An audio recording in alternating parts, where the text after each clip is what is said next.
ये दो चित्रगुप्त आपका वहां अकाउंट रखते हैं, क्योंकि ये देवता 33 करोड़ देवता हैं, इनको ऐसे ही सेट किया हुआ है। बाकी ये देवताओं की मृत्यु के उपरांत ये पितर टाइप बन जाते हैं, इनको भी ड्यूटी दे दी जाती है।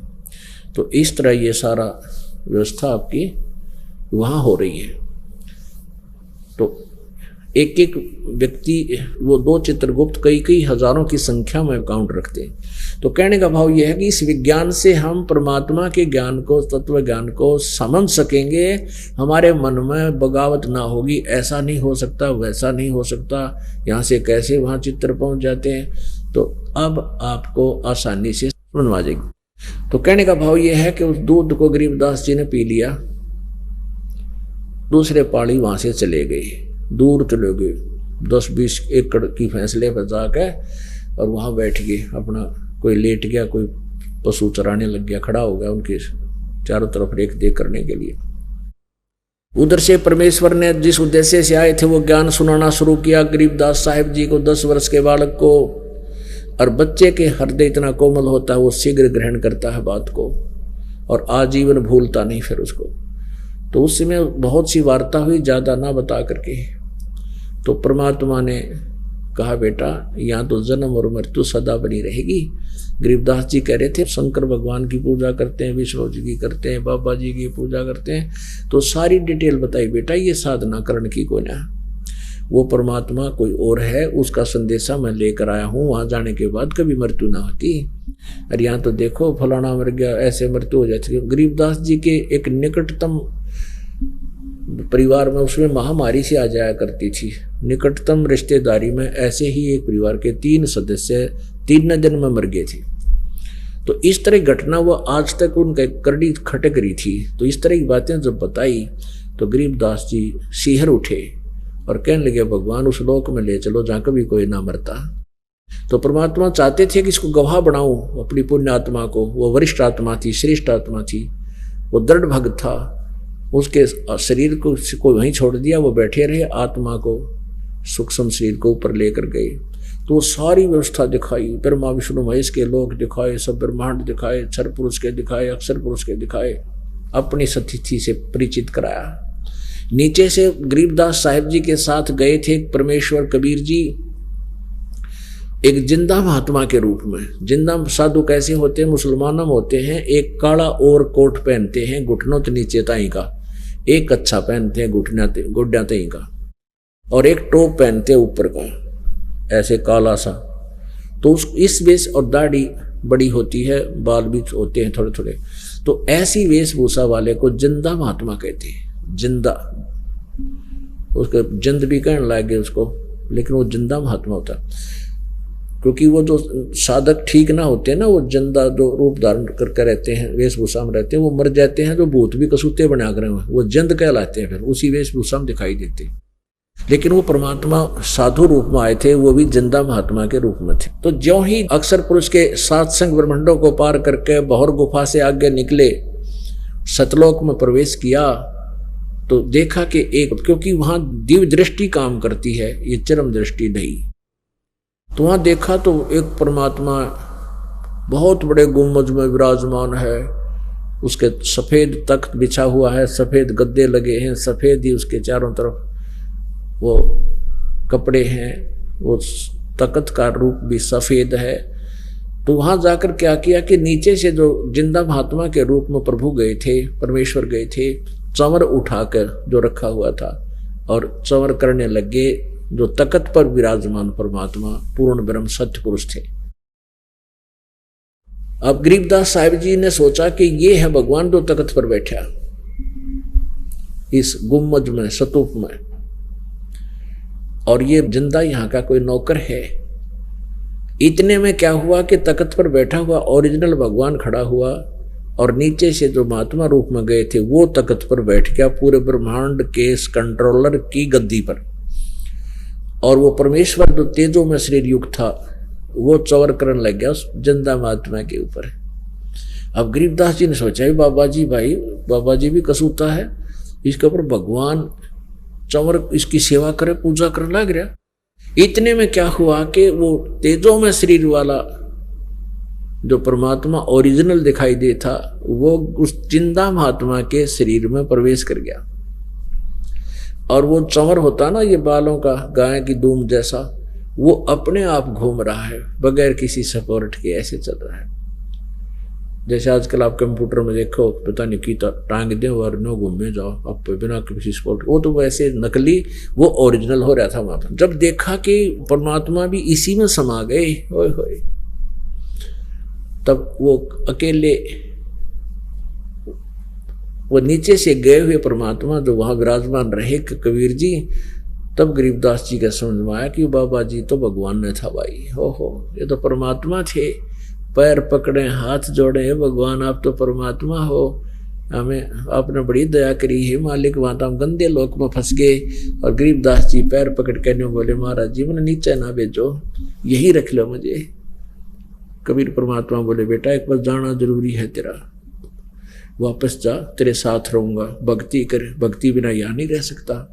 आप बहुत कंगाल हो गए, भक्तिहीन हो चुके हो, और ये मंत्र आपको दिया है, इस सारनाम को तो किसी को बताना नहीं है, इसका सिमरन करना, ये प्रथम मंत्र है। फिर आगे सारनाम दूंगा, तुझे मिलता रहूंगा, तेरे साथ रहूंगा, घबराओ ना, तेरी भक्ति का रखवाली करूंगा, लेकिन तुम मर्यादा भंग ना करना। उधर से गरीबदास जी के शरीर को मृत जान के, अब घंटा 2 घंटे के बाद वो पड़िया नागर संभाला कि वो लड़की का लड़का जो है कहाँ है, लाओ बुला कर देखा, वो तो बैठा पाया न्यू का न्यू, शरीर उसमें जीव था नहीं। उन आकर पकड़ा रहा, भगत जी खड़ा हो, उठाने लगे तो लुट गया न्यू, और देखा ही तो सांस, इसमें श्वास नहीं है।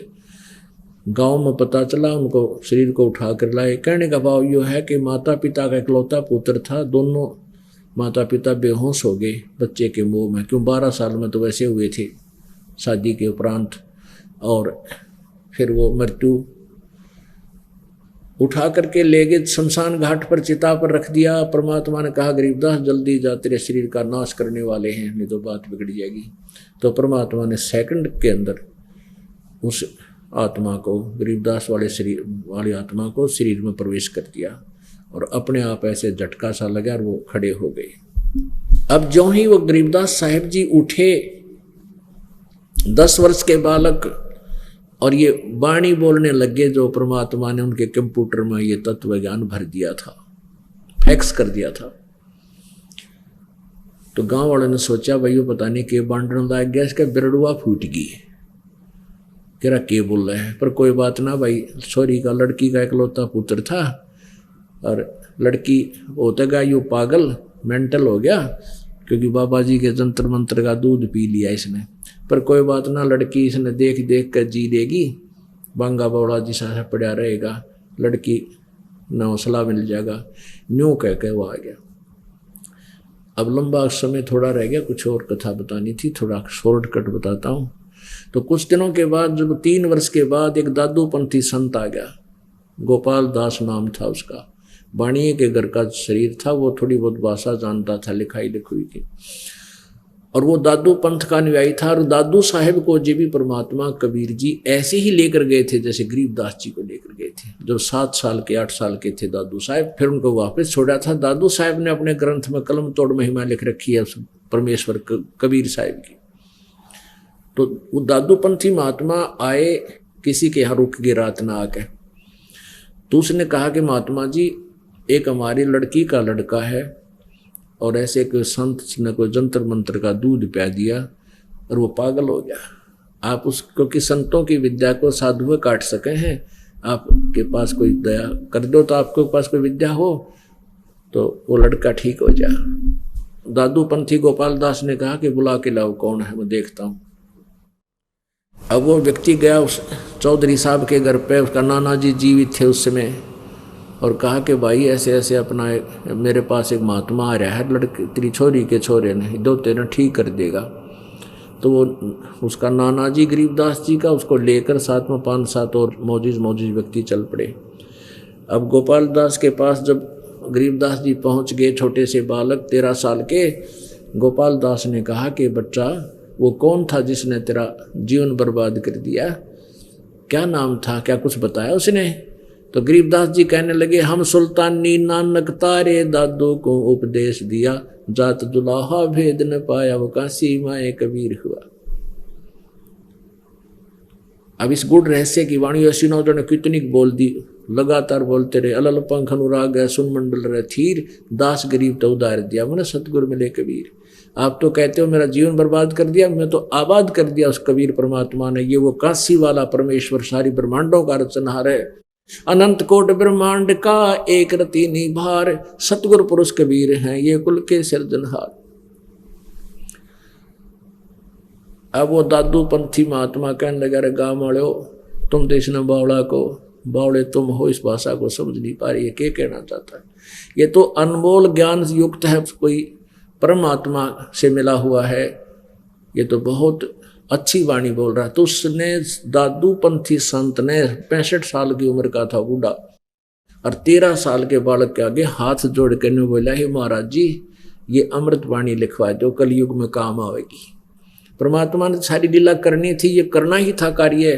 तो गरीबदास जी उठकर चल पड़े, बोले नहीं उस टाइम। अब वो 65 साल का आदमी उस 13 साल के बच्चे के पाछे पाछे हाथ जोड़ के कहे, गुरु महाराज जी ये बच्चा या वाणी लिखवा दे, मैं लिख लूंगा। यानी उसकी पूरी फड़क निकाल के ली। जब ने बोला बात सुन ले गोपाल दास, अगर पूरी लिखे तो बोल लिखवा दूं, कदे बीच में छोड़ के भाग जाए। अगर नहीं जी मैं तो बालक त्याग गया, मेरा तो उद्देश्य मैंने तो संन्यास ले रखा है, आप जितने दिन कहोगे मैं हाजिर रहूंगा। तो कहते हैं गरीबदास जी की ही एक बेरी का बाग था, उसमें एक जंडी का पेड़ था, उसके नीचे बैठ जाते। गरीबदास जी बोलते, गोपाल दास लिखते, वो ग्रंथ साहिब के रूप में आज हमारे पास विद्वान वो अमर वाणी है। तो वो जो वेद महिमा बताते हैं वो कबीर परमेश्वर उस काशी वाले धानक के ऊपर 100 की 100 फिट है, उसके ऊपर पूरी उतरती है कि वो अपने सतलोक से चलकर आता है अपने धाम से, और यहाँ श्रेष्ठ आत्माओं को उपदेश देने के उद्देश्य से आकर मिलता है। वो कबीर परमेश्वर है। बोलो सतगुरु देव। परम पिता परमात्मा सर्व सृष्टि रचनहार कुल मालिक कबीर देव कबीर साहिब अल्लाहु अकबर, ये वो पूर्ण ब्रह्म है जिसने सर्व ब्रह्मांडों की रचना की है। गीता जी अध्याय नंबर 8 के श्लोक नंबर 1 में अर्जुन ने पूछा कि हे प्रभु, आपने जो गीता जी अध्याय नंबर 7 के श्लोक नंबर 29 में 29 में जिस तत्ब्रह्म के बारे में जिक्र किया है कि उस तत्ब्रह्म को जानकर, तत्ब्रह्म माने उस परमात्मा को, तत्ब्रह्म को जानने के उपरांत और सारे अध्यात्म ज्ञान से परिचित होने के उपरांत ये साधक केवल जरा और मरण से छूटने का ही प्रयत्न करता है। तो 8वें अध्याय के प्रथम मंत्र में पूछा किम तत्ब्रह्म, वो तत्ब्रह्म कौन है, वो क्या है, वो ऐसी परम शक्ति। इसका उत्तर गीता ज्ञान दाता ने गीता जी अध्याय नंबर 8 के श्लोक नंबर 3 में बताया है। वह परम अक्षर ब्रह्म है। और गीता जी अध्याय नंबर 4 के श्लोक नंबर 5 और 9 में, अध्याय नंबर 2 के श्लोक नंबर 12 में गीता जी अपने विषय में गीता ज्ञान दाता कहता है कि मेरे और तेरे बहुत जन्म हो चुके हैं, तू नहीं जानता मैं जानता हूं। इससे सिद्ध है कि गीता ज्ञान दाता परम अक्षर ब्रह्म नहीं है। अक्षर ब्रह्म माने अविनाशी परमात्मा, और परम अक्षर ब्रह्म वास्तव में अविनाशी सबसे श्रेष्ठ यानी पूर्ण परमात्मा अवय परमेश्वर। क्योंकि गीता जी अध्याय नंबर 15 के श्लोक नंबर 16 और 17 में, जैसा कि आपको सुबह भी समझाया था, बताया था कि 3 परमात्मा बताए हैं, एक क्षर पुरुष एक अक्षर पुरुष। ये 16वें श्लोक में 15वें अध्याय की गीता जी। और उन दोनों की सतिथि बताई है कि उनके अंतर्गत जितने प्राणी हैं जो स्थूल शरीर में हैं, प्राणी भी नाशवान है और वो स्वयं भी प्रभु नाशवान है, सरपुरुष और अक्षर पुरुष, और जीवात्मा अविनाशी होती है। यहां पर सरपुरुष और अक्षर, अक्षर माने अविनाशी होता है।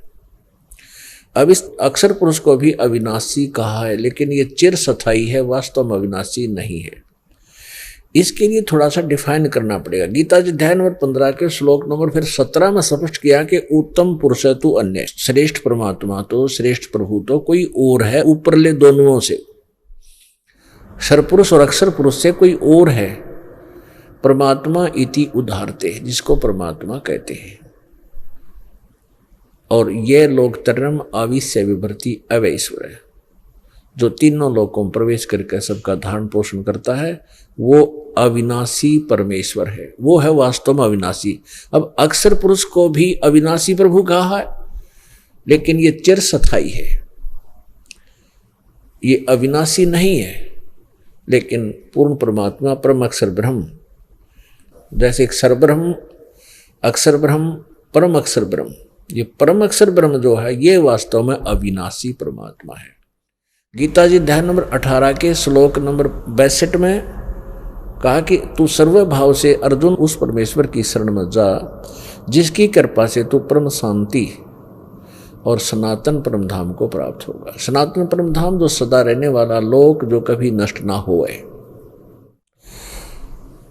उस परमात्मा का अर्थ है तत्ब्रह्म, परम अक्षर ब्रह्म की शरण में जा, उसकी कृपा से ही तू परम शांति यानी सदा के लिए जन्म मृत्यु से छुटकारा पालेगा।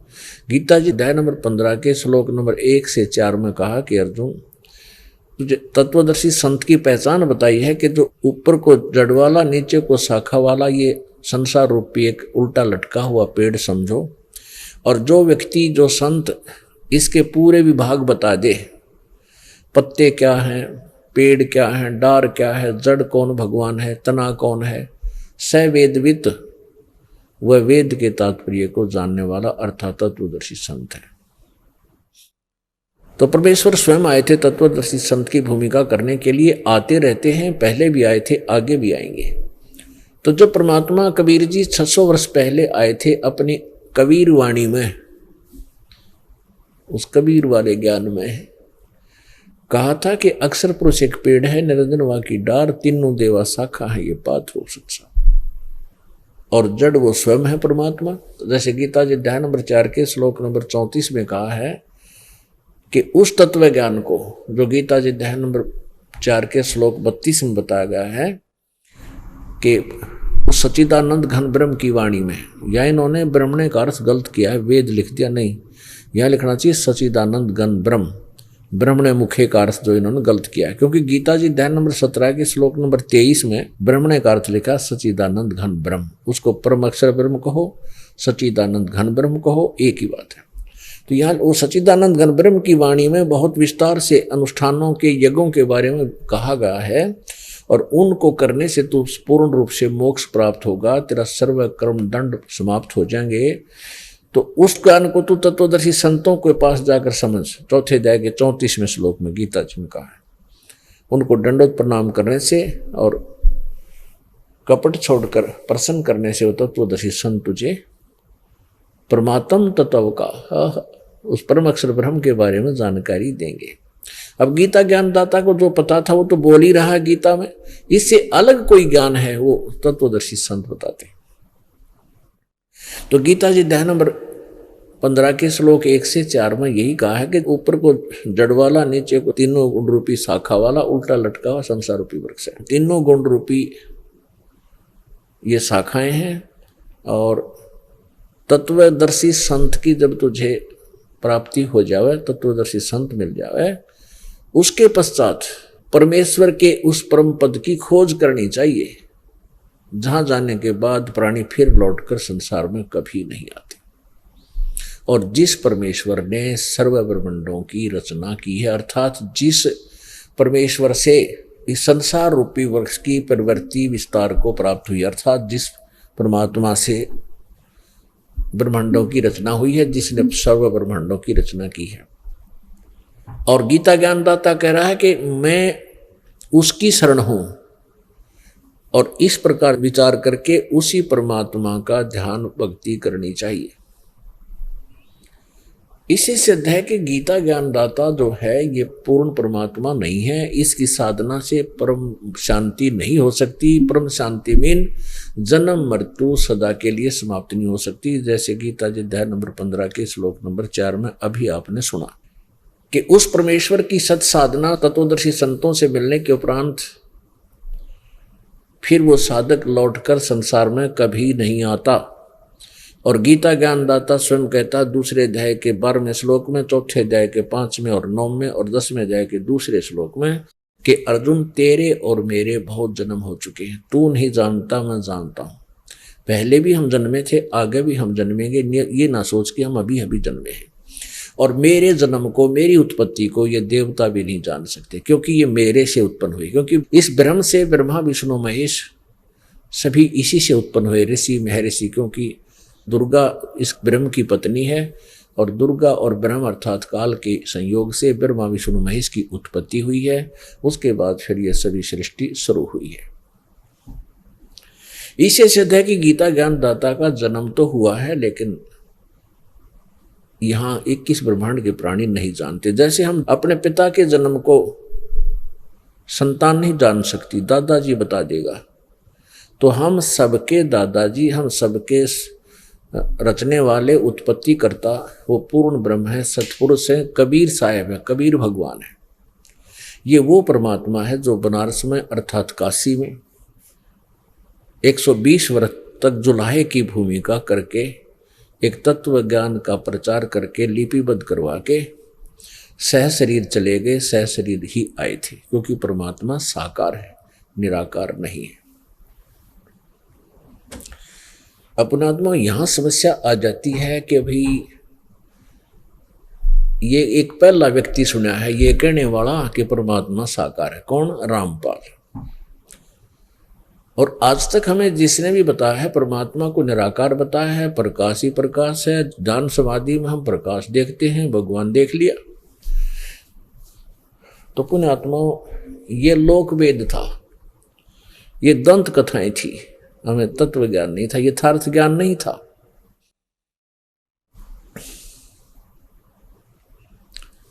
अब ये कंसेप्ट करना, क्लियर करना अति आवश्यक हो गया कि परमात्मा साकार है या निराकार, और वो परमात्मा कौन है, कहाँ रहता है, और उसके पाने की कौन सी विधि है, और वो हमारे सदग्रंथों में मिलनी चाहिए। सदग्रंथों के साथ साथ जिन महापुरुषों ने परमात्मा पाया है, साक्षात्कार हुआ है, जिनका पूर्ण मोक्ष हुआ है, उन संतों के अपने अनुभव के विचारों में भी वो ज्ञान मिलना चाहिए। तभी हमें संतुष्टि होगी कि हम जो साधना कर रहे हैं ये बिल्कुल ओके है। और जिस समय हमें ये विश्वास हो जाएगा कि हम साधना कर रहे हैं ये सही है, फिर मोक्ष में देर नहीं। मोक्ष तो बहुत ही आसान है, बिल्कुल आसान है। हम अभी तक काल ने हमें ये निर्णय होने ही नहीं दिया है कि हु इज गॉड, परमात्मा कौन है, कैसा है। अपनी अपनी दंत कथा, कोई किसी को भगवान मानने बैठा है, कोई किसी को। कोई कहे हमारा राम बड़ा है, कोई कहे हमारा राम बड़ा है, कोई कहे खुदाई रे, कोई कहे ईसा मसीह बड़ा, ये बाटा रहे लगाई रे। कहते हैं कोई तो कहता हमारा राम बड़ा है, कोई कहता हमारा खुदा बड़ा है, और कोई कहे ईसा मसीह बड़ा है, ये बाटा रहे लगाई रे। बाटे बैठे भगवान ने नारा नारा। परमात्मा एक है और वही सभी जनता का पिता है, सभी प्रजा का पिता है, सभी प्राणियों का पिता है। हम यहाँ काल के जाल में फंस गए। काल भगवान ने हमारी यहाँ रेल बना रखी है।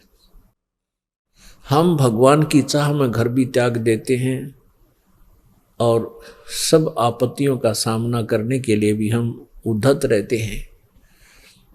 और हम भगवान के लिए निकल पड़ते हैं, घर भी छोड़ देते हैं, राज्य भी त्याग दिया राजाओं ने। लेकिन आगे इस काल ने ये ठग बैठा रखे नकली संत, ये जाते हैं इसके वो सारे सक्रिय टाइट कर देते हैं, सारा उल्टा ज्ञान फट करके, और कहते तू चल आगे वक्ता बन जा।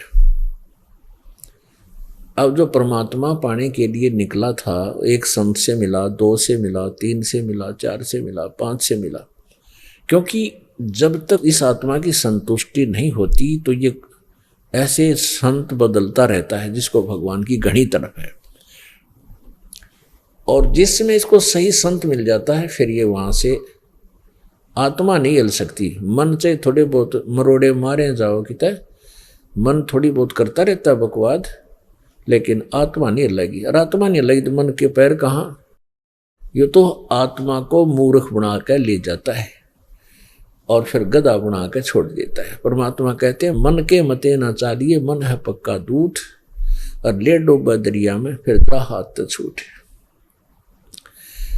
एक संत था, भक्त श्रद्धालु, उसने ज्ञान विचार सुने, कोई सत्संग सुन लिया। ज्ञान तो देखो संत सभी दे देते हैं, थोड़ी बहुत जो सदग्रंथ या वैसे कहीं से सुना तो उस पुण्य आत्मा का इन सत्संग के वचनों का असर बहुत जल्दी होता है। तो एक पुण्य आत्मा ने घर त्याग दिया, बालक थे छोटे छोटे 2, उनको भी छोड़ दिया। अब चला गया, संत मिले, कोई संत ढूंढे, तो संत मिल गया एक, उससे पूछा क्या कारण है जी? ऐसे ऐसे मैं भगवान पाना चाहता हूँ और मुझे भगवान चाहिए। तो उसने कहा ठीक है भाई, ये भक्ति कर ले और यहीं रहे।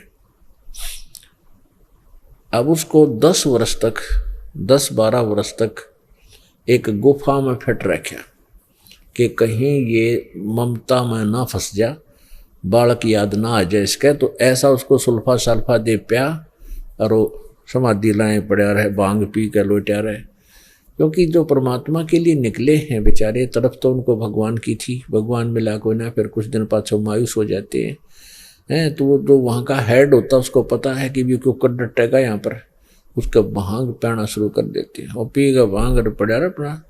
तो ऐसे क्या हुआ कि एक दिन वो बाबा जी बीमार हो गया, उसका गुरु जी जो घर छोड़ के गया था 10-12 वर्ष के बाद। पहले वो स्वयं मांग कर लाता था भिक्षा, उसको नहीं जाने देता था कि कहीं ये वो ममता में ना फंस जा। तो एक दिन वो बीमार हो गया, उसको कहा बेटा जा तू भिक्षा मांग ले। तो उसने सोची 12 साल हो गए, तो ये फिट हो लिया, यहाँ कुछ ना याद आवे इसके। अब वो भिक्षा लेने गया तो वहां एक माई को आवाज लगाई कि माई भिक्षा दे। एक बहन आई आटा हाथ में लेकर, एक बेटे ने कंधे पे बैठा रही और एक उसका दामन पकड़ के, कपड़ा पकड़ के पीछे पीछे आन लग रहा। अब उस माई ने उसका आटा डाल दिया। तो उस बाबा जी जो घर 2 बालका न छोड़ के गया था, उसके काल ने फिर मरोड़ी ला दी। उसके मन में क्या आया कि मैं छोटे छोटे बच्चा न छोड़ के आया था, अरे यह एकली औरत, मान ले इसका पति ना हो इसके पास, या कैसे पालेगी इन बच्चों को? मेरी पत्नी ने कैसे पाला होगा मेरे बच्चों को? भैया तो बहुत बूंदी बनी है। उसके अंदर वह मरोड़ी फिर अंगड़ाई लेगी ममता। परमात्मा कहते हैं विकार मरे मत जानियो, जो भूबड़ में आगे, ओए होए भूबड़ में राख में आग दबा रखी हो, और उस बारे में सोचो अगिया खत्म होगी, हटाओगे ना पहले से ज्यादा अंगार तेज पाओगा। अब उस बाबा जी के मन में आई, अरे एक बार बच्चा देखता हूं, वह मर गया, एक जीव है, घर चालू एक पे। तो ये सोच कर घर की तरफ चला। फिर ने सोची रहे छोड़े ने ओली जाली बात क्यों चक्कर में पड़ा है, फिर अपने आश्रम की तरफ चल पड़ा। 2 किले गया होगा, फिर सोची रहे ईसा केस है, देखने में भी के तकरीब से दूर तो देख आऊंगा। आखिर में फैसला कर लिया, 2-3 उल्टी सुल्टी की असल करके, अब चल एक बार देख तो आता हूँ, खेतों में देख लूंगा, अपने खेतों में काम कुम करना होंगे, पता लग जाएगा वहां चक्कर। मैंने कोई पहचाने को नहीं, पूछ लूंगा किसी से, भाई ऐसे ऐसे कोई व्यक्ति था, उसके बच्चों का क्या हाल है। ऐसे सोच के और फेंक कर उस जोड़ी ने जिसमें आटा मांगने गया था, जंगल भर चल पड़ा घर की तरफ। अब उधर से क्या था, उसका भाई और उसकी पत्नी वहां खेतों में काम कर रहे थे, अपने अपने खेत बांट रखे थे अलग अलग।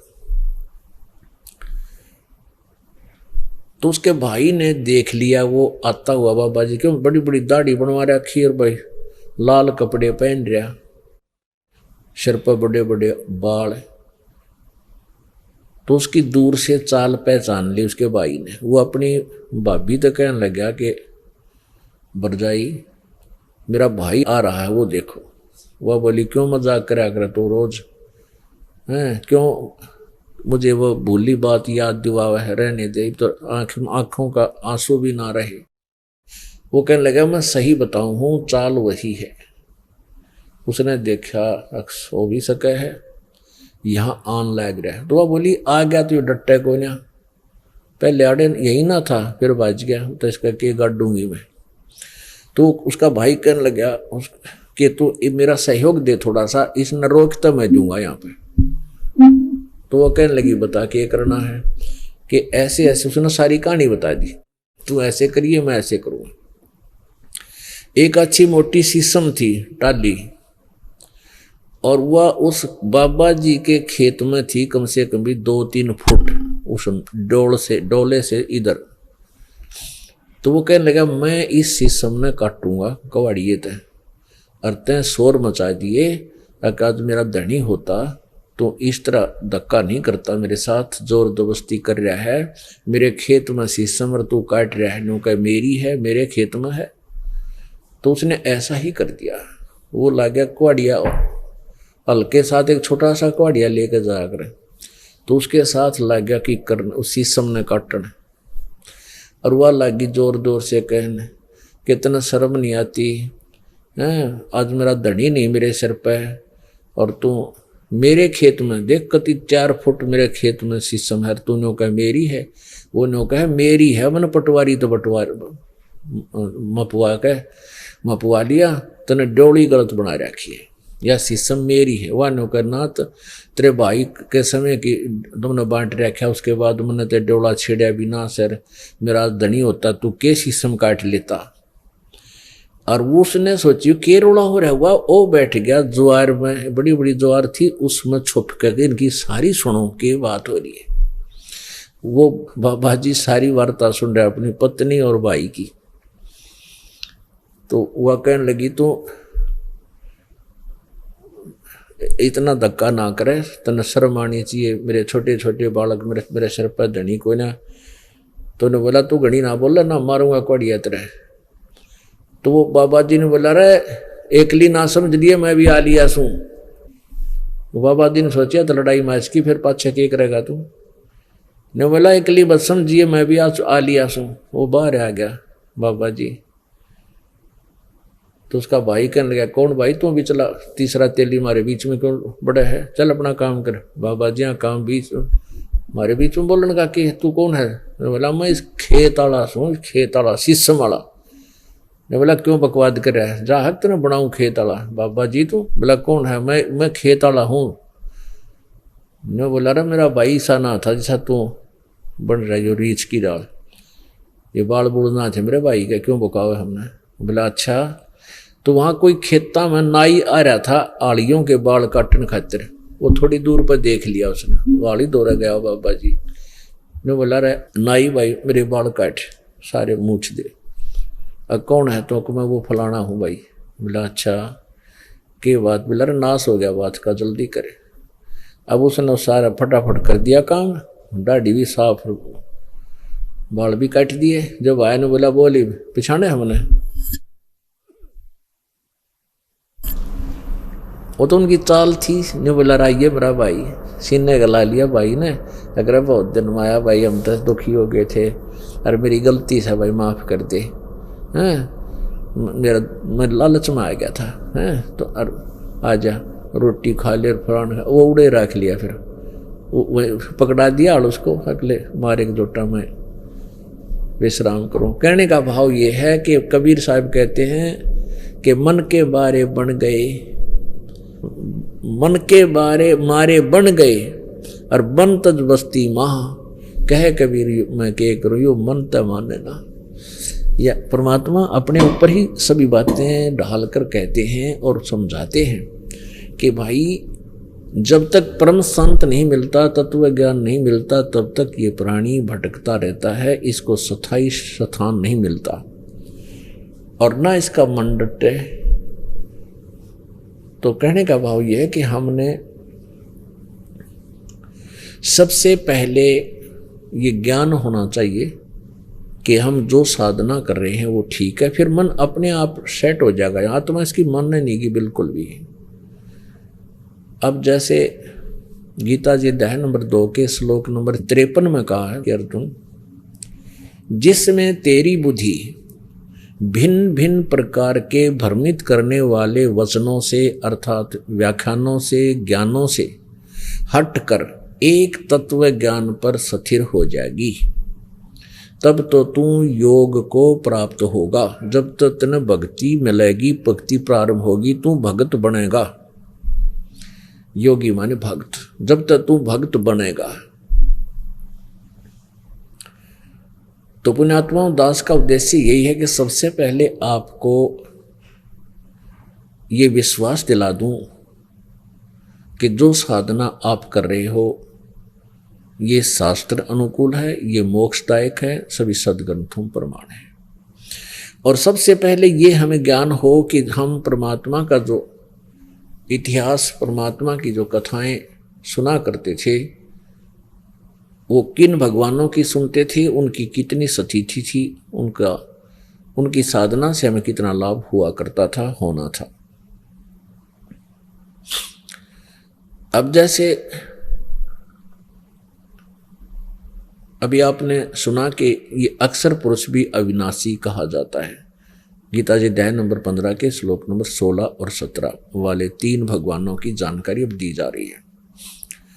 अब जैसे सरपुरुष तो ये अपने आप अंडरस्टूड है, नासवान, शर माने नासवान, हम संत भाषा में इसको क्षर बोल देते हैं, क्षर पुरुष। और शुद्ध बोलना तो क्षर पुरुष, क्षर पुरुष और एक अक्षर पुरुष। क्षर पुरुष तो नासवान, अक्षर पुरुष अविनाशी कहा। अक्षर को अविनाशी बोलते, अक्षर माने अविनाशी होता। लेकिन इस अक्षर को भी आगे डिफाइन किया है 15वें अध्याय के 17वें श्लोक में कि उत्तम पुरुष तु अन्य परमात्मा इति उदाहरते, ये लोग तरम आविश्य विवर्ती अवैश्वर है। पुरुषोत्तम तो कोई और है, श्रेष्ठ भगवान प्रभु तो कोई और है, इन ऊपर ले सर पुरुष और अक्षर पुरुष से वो परमात्मा कहा जाता है।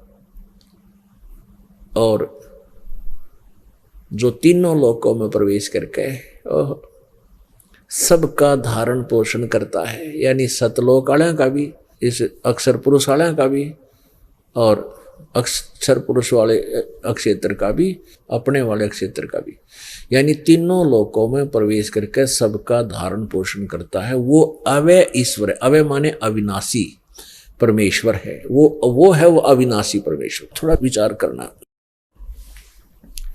गीता जी अध्याय नंबर 8 के श्लोक नंबर 17 में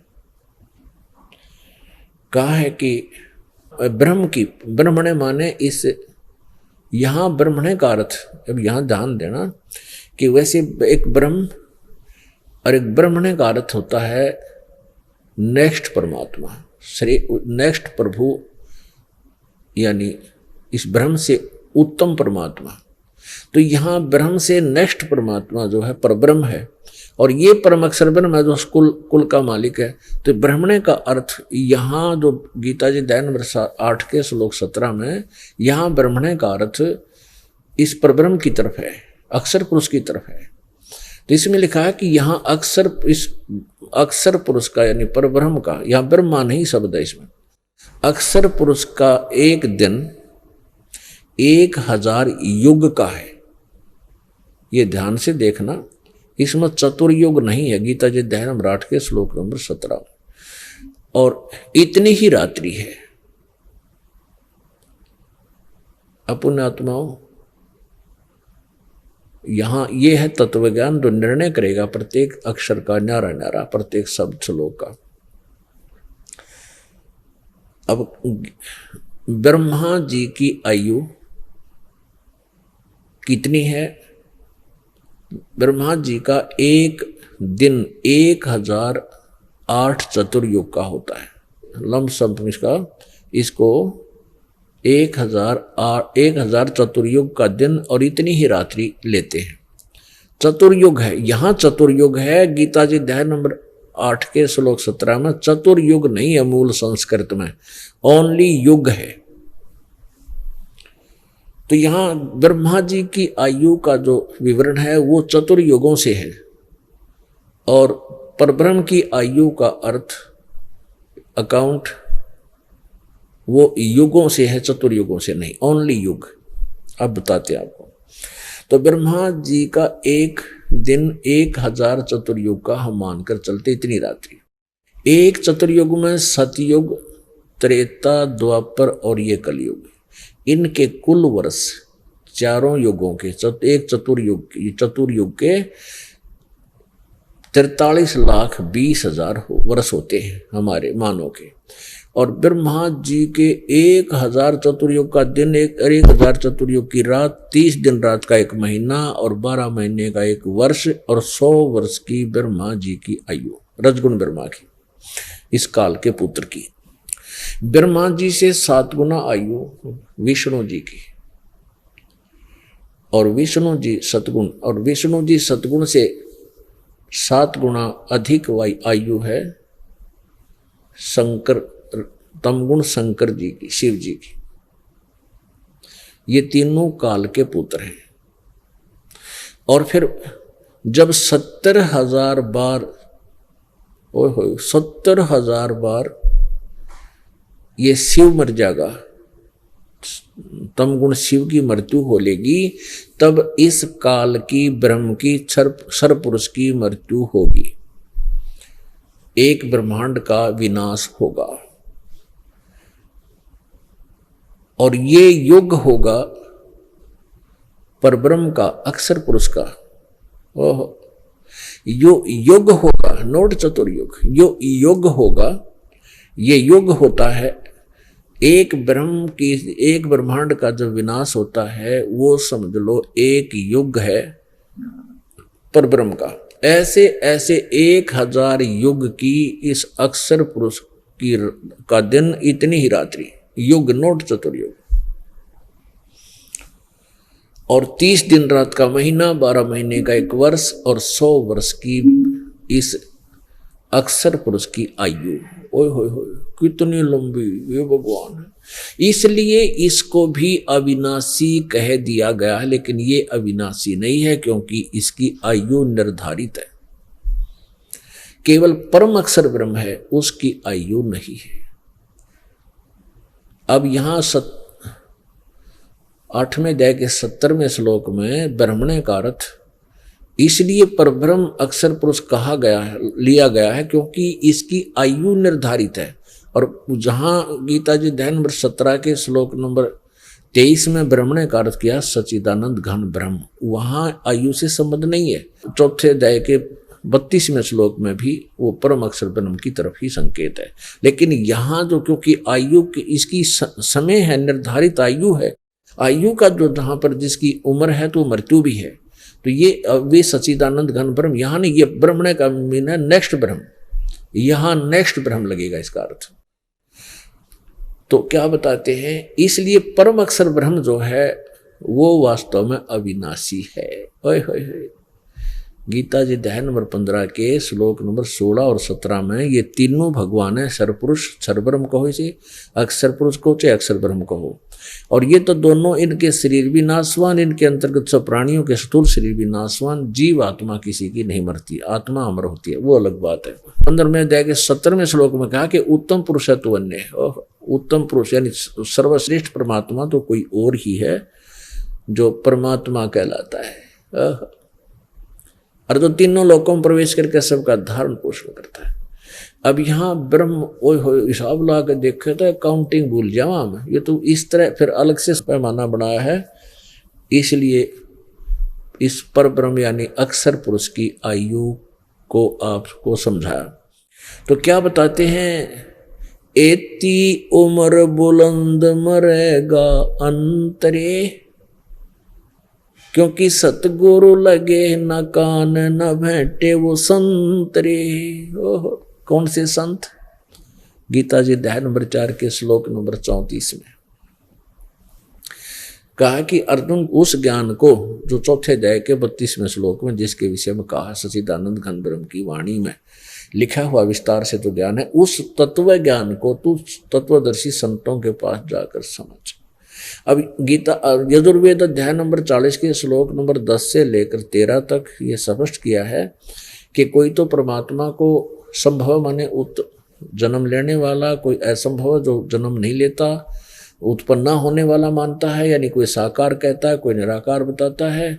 इसका यथार्थ ज्ञान तो तत्वदर्शी संत ही बताएंगे, उनसे सुन। यानी वेद ज्ञान ब्रह्म दे रहा है जैसे गीता का ज्ञान दे रहा है, तो वो खुद कह रहा है कि उस धीरा नाम तत्वदर्शी उन संतों के पास जाकर समझ। और कोई विद्वान कहता है जिसने एक अक्षर का ज्ञान, एक लैंग्वेज का ज्ञान हो गया, उसको विद्वान बोल देते हैं, पंडित की उपाधि प्राप्त कर लेता है। पंडित और अपंडित, जिसके पास अक्षर ज्ञान नहीं है, अविद्या जिसके पास है, उसको अविद्वान कह देते हैं। और जिसके पास एक कोई लैंग्वेज, एक भाषा जो का मास्टर है, उसको विद्वान कह देते हैं। विद्वान और अविद्वान की परिभाषा भी वो तत्वदर्शी संत बताते हैं, उन्हीं से सुनो। तो यहां क्या बताया है कि एती उम्र बुलंद मरेगा अंतरे, क्योंकि कोई सतगुरु लगे न कान न भेंटे वो संतरे। अपनात्मा जैसे इब आप जी हो, आप भक्त हैं, आप संत भी हैं। संत माने जो सीधा चाल है, बुराई त्याग दे, भक्ति करे भगवान की, परमात्मा परम अक्षर ब्रह्म की, वो भी संत होता है। लेकिन सतगुरु बिना रोग कटे को ना। आप संत हैं, आप भक्त हैं, साधु हैं, साधक हैं, आपसे भी कोई संपर्क में आपके आता है, आप भी उसको यही पढ़ाई पढ़ाते हो कि ये साधना आपकी गलत है और आप हमारे सतगुरु जी के पास चलो। तो आपका काम इतना है समझाना और फिर यहाँ लाना। आप नाम नहीं दे सकते, आपके नाम से लाभ नहीं हो सकता। तो यहाँ कहते हैं एती उम्र बुलंद मरेगा अंतरे, सतगुरु लगे न कान न भेंटे वो संतरे। अब ना तो कोई सतगुरु मिला, जैसे इस दास से भी कोई संबंधित होता है उसको भी यही ज्ञान देता हूं, फिर मेरे पास समाधान भी है। और आप भक्त हैं, संत हैं, साधु हैं, अच्छी आत्माएं हैं, संत माने अच्छी आत्माएं, तो आपको भी ये ज्ञान हो चुका है क्योंकि दास रहकर आपको ये घूटी पिला रहा है। तो आप भी फिर यही ज्ञान औरों को सुनाते हो, तो आप जिसको मिल गए उसका सौभाग्य है, आप इस दास के पास लाओगे और उसका कल्याण करवा दोगे, तो उनका जन्म मृत्यु सदा के लिए समाप्त हो जाएगा। अब प्रसंग चल रहा है कि परमात्मा साकार है व निराकार। पुण्यात्मा पहले तो आपको सदग्रंथों के माध्यम से बताएंगे कि परमात्मा कैसा है, और फिर जिनको परमात्मा मिला है, महापुरुषों को, पुण्यात्माओं को, श्रेष्ठ आत्माओं को, उनकी अमरवाणी में तथा उनके द्वारा उनके ज्ञान में, अनुभव के ज्ञान में आपको प्रत्यक्ष कराएंगे। जैसे ये क्या कहते हैं, एक शेख फरीद नाम के महापुरुष थे और उनको जैसा कोई गुरु मिला, पुण्यात्मा थे, घर त्याग दिया, पिछले संस्कार अच्छे थे, परमात्मा की तरफ थी, आगे फिर वो गुरु जी मिल गए, वो काल के दूत। उसने उनको पढ़ाई करा दी कि बेटा तप कर, कठिन तप कर जितना कर सकता है, और इससे तुम्हें अल्लाह का दीदार हो जाएगा। अब वो संत इतना सिद्धि युक्त था, जो शेख फरीद जी का गुरुजी था। एक समय क्या हुआ कि जिस आश्रम में वो शेख फरीद और साथ में और कुछ भक्त रहते थे, उस संत के चेले रहते थे, शिष्य रहते थे, तो वहाँ रहने से अब शेख फरीद तो उद्देश्य लेकर आया था कि भगवान चाहिए, कल्याण चाहिए मुझे, और गुरु जी को प्रसन्न करे बिना परमात्मा मिल नहीं सकता। यानी जिस गुरु संत की शरण में हो और जिस परमात्मा का वो नुमाइंदा है, उसकी भी उस सत्र का लाभ भी आपको गुरु जी को प्रसन्न करने कर उसके आशीर्वाद से ही प्राप्त होता है, वैसे नहीं। तो उसने ये उद्देश्य ठान रखा था कि गुरुजी रुष्ट नहीं हो जाना चाहिए, क्योंकि ये संतजन सभी कबीर जी की वाणी ही सुनाते हैं कि गुरु हरि रूठे गुरु ठोड़ है, गुरु रूठे नहीं ठोड़, कबीर हरि के रूठते गुरु की शरण में जावे, कह कबीर गुरु रूठ गए तो हर नहीं करे सहाय। तो इस बात से पुण्यात्मा परिचित होते हैं, संत जन उनके गुरु जी भी या गुरु गीता सुनाते रहते हैं ताकि ये भागना जाते रहे दौरे से। तो शेख फरीद जी ने मन में ठान लिया था कि गुरु जी रुष्ट नहीं होने चाहिए। तो जब भी वो कोई आदेश देते, जी हजूर, तुरंत उस काम को हाजिर रहते, बड़ी अच्छी तरीके से करते, और वो उनके गुरुदेव से बहुत प्रसन्न थे। और जब भक्त बैठे होते कह देते थे भी शेख फरीद कुर्बान है मालिक पे, तो दूसरे भक्तों ने सोचा कि ये तो भाई एक नंबर पर आ गया और इसको किसी प्रकार नीचा दिखावें ताकि गुरु जी की नज़रों से गिरे। या और बीमारी होती है, ये होने नहीं चाहिए भक्तों में, क्योंकि परमात्मा जैसे तुम करोगे उनको सबको फल देता है। तो उन्होंने सोचा कि इसको नीचा दिखाते हैं, इस ताक में रहने लगे। अब वो जो उनका गुरुजी था वो हुक्का पिया करता, मुसलमान धर्म में जन्म था उनका, और वो बाहर आश्रम बना कर रहता था। वो हुक्का पिया करता, फक्कड़ फकीर बोलते हैं उनको, और खाना खाने के बाद हुक्का अवश्य पीता था, और शाम के समय हुक्का पीकर वो सो जाता था। फिर रात को अपना डलेड होता था, साधना करता था। अब उसकी कैसी व्यवस्था थी कि खाना खाने के बाद यदि 5 मिनट को हुक्का भरण में लेट हो जाता उसका चेला, तो डंडा उठा के पहले तो उसका मट्टा मट मारा करता। इतना क्रोधी था, क्यों तपस्वी में क्रोध घना उसे, आग बुबड़ा होता है वो। और फिर उसको कई दिनों तक सेवा नहीं देता था, इतना रुष्ट हो जाता था, बात भी नहीं करता था।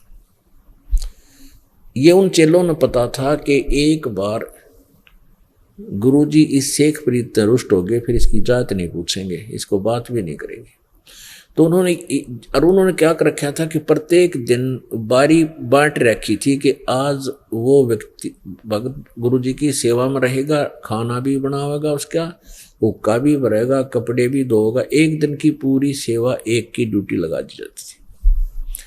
अब जिस दिन शेख फरीद की सेवा आई उस दिन मौसम वर्षा का था, वर्षा होकर रुक चुकी थी, शाम का समय था। अब खाना बना के अब क्या करते थे कि चूल्हे में आग जला देते थे, खाना बनाते थे, और खाना खिलाने के लिए खाना रख कर थाली में जब ले चलता था तो हुक्का भरने के लिए अग्नि भी पहले से ही सुलगा जाते थे कि खाना खाते ही हुक्का भर कर दे देंगे। तो उन चेला ने क्या करा, दूसरा ने वो अग्नि तैयार करके चूल्हे में गया, खाना बनाकर गुरुजी को खाना खिलाने गया कुटिया में, तो पीछे से वो आग बुझा दी, पानी डाल दिया। अब शेख फरीद तो अपने आराम से आ रहा है, गुरुजी ने खाना खा लिया, फिर हुक्के की चलम उठाई, धीरे धीरे आया, देखा तो चूल्हे में आग को ना। अब उसने सोचा आज तो वह तेरी करी कराई बात जाएगी और गुरुजी नाराज होंगे, मैं मर गया तो तय। थोड़ी सी दूरी पर यानी 1 किलोमीटर की दूरी पर एक गांव था, उसके बाहर के बिल्कुल बाहर की तरफ वहां एक घर था।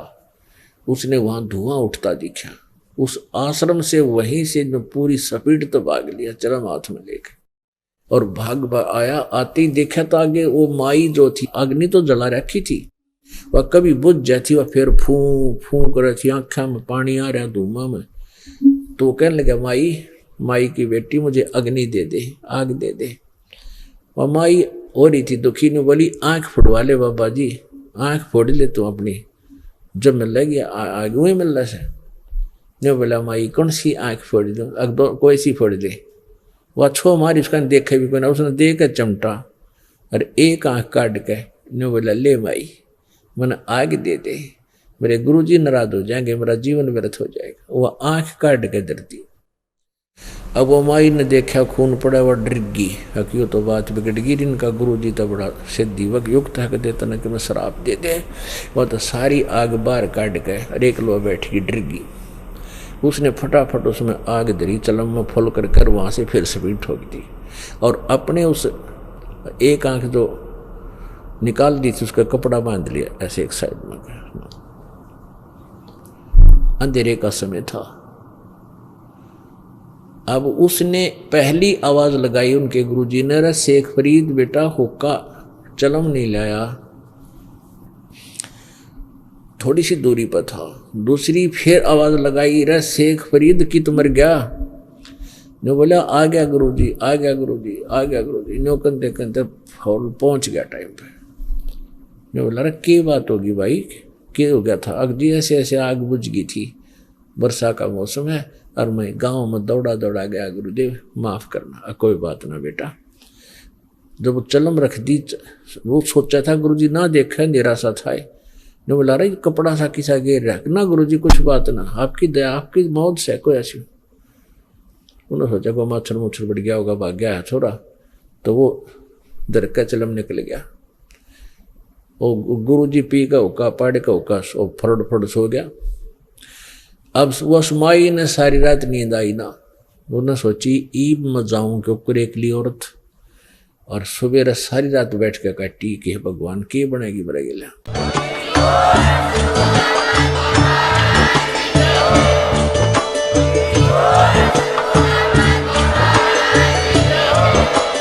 आप सुन रहे थे जगत गुरु तत्वदर्शी संत रामपाल जी महाराज जी के मंगल प्रवचन। अधिक जानकारी के लिए विजिट कीजिए हमारी वेबसाइट www.jagatgururampalji.org। संत रामपाल जी महाराज जी के शुभ आशीर्वाद से पूरे विश्व भर में 500 से भी ज्यादा नाम दीक्षा केंद्र हैं, जिन पर संत रामपाल जी महाराज जी द्वारा ऑनलाइन निशुल्क नाम दीक्षा दी जा रही है। अपने नजदीकी नाम दीक्षा केंद्र का पता करने के लिए संपर्क करें 8222880541।